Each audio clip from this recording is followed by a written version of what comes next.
I would say that struggling with sleep, or for that matter, any other version of this inner struggle, whether we call it generalized anxiety or PTSD or OTSD or chronic fatigue or whatever it is, it requires a chain reaction. To be an ongoing struggle, it requires a chain reaction. Let me illustrate.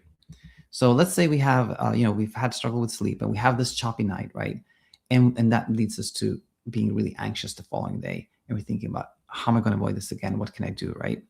And that leads to some type of safety behavior. Let's say we say, okay, tonight I'm going to go to bed earlier. I'm not going to go out, right? And then we wonder how the safety behavior is going to work. So we're kind of like checking ourselves, like, am I feeling more sleepy? Do you think I'm going to sleep tonight since I get to bed earlier?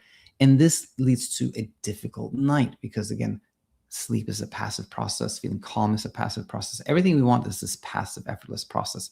So introducing safety behavior and monitoring leads to a difficult night. Now, maybe we have a difficult night and we then think, well, there's really nothing I can do about these things. I've tried everything. And we sort of like actually feel like, I've already had this choppy night. I don't know what's going to happen tomorrow. And we're actually less pressured. That becomes our reaction, less pressure. And then we're doing less monitoring. We're not we don't have any intervention, and we actually sleep well. But then we react to that by feeling like victorious. I got this. I'm over it. I think I'm done with this.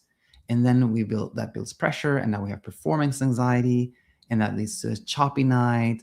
And you see, like, my point here is that as long as there's a reaction to our reaction to our reaction to our reaction, the struggle goes on. But it has to be this chain reaction for it to be ongoing.